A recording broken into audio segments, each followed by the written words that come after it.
Hello friends, मैं हरपिंदर कौर। तुसी देख रहे हो इंग्लिश विद रूप। अज मैं तुहानू नैक्सट क्यू कार्ड करवाउण जा रही हाँ, जो कि न्यू लिस्ट दे विच ऐड होया। Describe a person who you believe dress well. वो पर्सन बारे दसना जिहड़ा तुहानू लगदा कि बहुत वधिया ड्रैस पाउंदा है। And who this person is, वो पर्सन कौन है। वट काइंड ऑफ ड्रैस ही और शी वेयर्स, किदां दी ड्रैस वो पर्सन पाउंदा है।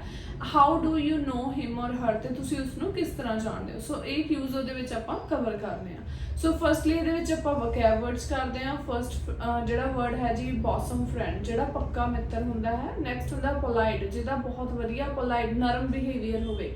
इनफॉर्मली फॉर्मल होंगे लाइक जेडे आपां जिवें ऑफिस वगैरह च वेयर करते हैं। इनफॉर्मल हो गया उस तो ऑपोजिट।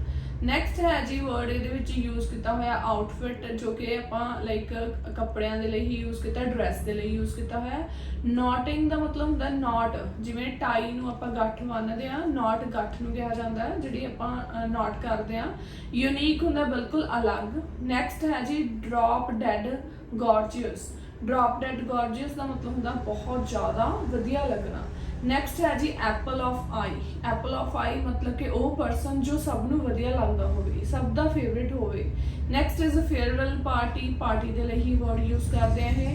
नैक्सट है जी इस दे विच आपां वर्ड यूज किया होया जो कि आपां अटायर वर्ड यूज किया है। अटायर वर्ड भी आपां ड्रैस दे लई यूज किया है। सो स्टार्ट करते हैं जी। Introduction is the.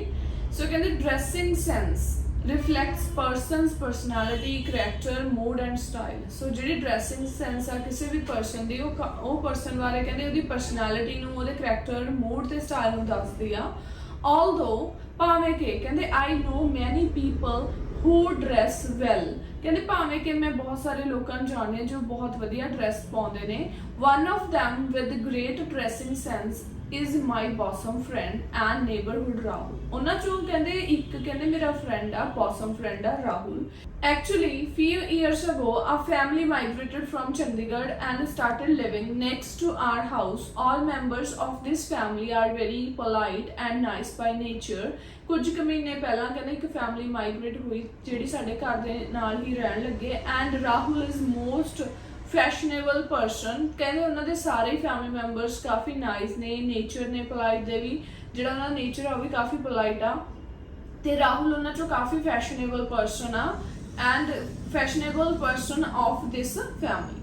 Are most of society members influenced by way of dressing of Rahul. साढ़े सारे ही सोसाइटी मैंबर्स कहते उहदी ड्रैस तो काफ़ी प्रभावित ने। कहते as he came from developed city Chandigarh and he always wear beautiful attires. जिवें कि वो कहते कि डेवलप्ड सिटी चों आया, वो हमेशा ही बहुत वधिया कपड़े पाउंदा है with good colour contrast. And I have never seen him dress informally. Even I went to his home for discussing some urgent topics. I find him in formal outfit. मैं कदे भी कहते उन्हें इनफॉर्मल नहीं देखा, भावें वैसे भी मैं ਉਹਦੇ ਘਰੇ चल जावां, हमेशा ही कहते की आ उन्हें की कीता हुंदा, फॉर्मल वेयर ही कीता हुंदा है। Rahul usually wear formal suits and leather shoes, और यूजली कहते की करता है फॉर्मल सूट्स पाउंदा with leather shoes. And moreover his tie knotting style and colour collection is very unique. तो कहते वो जो टाई बनने का स्टाइल है तो कलर कलैक्शन है वो भी काफ़ी यूनिक है। ठीक है जी। सो नैक्सट हुण पॉइंट ये आप कवर करांगे जो नैक्सट क्यू का दिता होया कहते सो वो यूनीक है, इस करके कहते मैनू की लगता है that he always look drop dead gorgeous. So ये आप खूबसूरती के लिए वर्ड यूज किया। कहते यूनीक भी लगता है जो लाइक कलैक्शन आ, प्लस कहते वो हमेशा ही ड्रॉप डेड गोरजियस बहुत ही सोहना लगता है। So during any special celebration, dwellers of my society always like to take his help for selecting different dresses, as he is not only a stylish person but also an apple of eye of everyone in my society.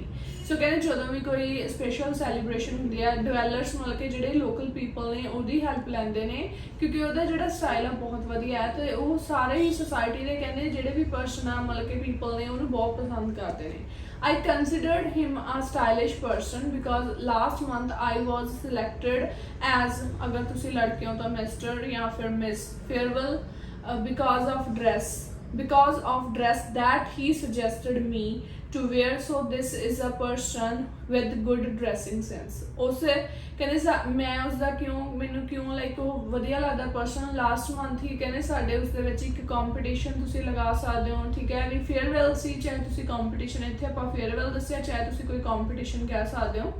सो ਉਹਦੇ ਵਿੱਚ ਕਹਿੰਦੇ ਜਿਹੜੀ ਮੈਂ dress wear ਕੀਤੀ ਸੀ ਉਹਦੇ ਕਹਿਣ ਤੇ ਹੀ ਕੀਤੀ ਸੀ, ਜਿਸ ਕਾਰਨ ਕਹਿੰਦੇ ਮੈਨੂੰ ਇਹ ਅਵਾਰਡ ਮਿਲਿਆ ਸੀਗਾ। ਸੋ ਠੀਕ ਹੈ ਫਰੈਂਡਸ, ਇਹ ਸੀ ਅੱਜ ਦਾ ਟੌਪਿਕ। ਸੋ ਇਸ ਤੋਂ ਬਾਅਦ ਇਸ ਦੇ ਫਾਲੋਅਪ ਕੁਐਸਚਨ ਕਰਦੇ ਹਾਂ। Do you think online shopping will replace in store shopping in the future. ਕਹਿੰਦੇ ਆਨਲਾਈਨ ਸ਼ਾਪਿੰਗ ਹੈ ਜਿਹੜੀ ਸਟੋਰ ਸ਼ਾਪਿੰਗ ਨੂੰ ਰਿਪਲੇਸ ਕਰ ਦੂਗੀ ਆਫਲਾਈਨ ਸ਼ਾਪਿੰਗ ਨੂੰ। As per my knowledge I don't think it will completely replace shopping in stores, because there are some people who love to visit the shop as well roaming around the shops and also they enjoy bargain। ਮੈਨੂੰ ਨਹੀਂ ਲੱਗਦਾ ਇਹ completely ਕਹਿੰਦੇ ਖਤਮ ਹੋ ਜੂ, because ਬਹੁਤ ਸਾਰੇ ਲੋਕ ਹੁੰਦੇ ਆ ਜਿਨ੍ਹਾਂ ਨੂੰ ਲਾਈਕ ਵਿਜ਼ਿਟ ਕਰਨਾ ਵਧੀਆ ਲੱਗਦਾ ਹੈ, ਰੋਮਿੰਗ ਆਲੇ ਦੁਆਲੇ ਘੁੰਮਣਾ ਵਧੀਆ ਲੱਗਦਾ ਹੈ, ਪਲੱਸ ਉਹਨਾਂ ਨੂੰ ਬਾਰਗੇਨਿੰਗ ਕਰਨੀ ਵੀ ਉਹ ਇੰਜੋਏ ਕਰਦੇ ਆ। ਸੋ ਨੈਕਸਟ ਕੁਐਸਚਨ ਹੈ why is fashion second question है why is fashion very important to some people. Fashion क्यों इंपॉर्टेंट है। Fashion is one of the most critical industries in our world today. आज एक main मुद्दा बन चुके हैं। Style has become one of the primary ways in which people express their personality and in which they distinguish themselves from those around them. So fashion के according ही कहते style के according ही एक दूजे को दूसरे तो अपनी लाइक पर्सनैलिटी दर्शा सकते हैं, दूसरे तो आप लाइक अपना डिफरेंस दस सकते हैं।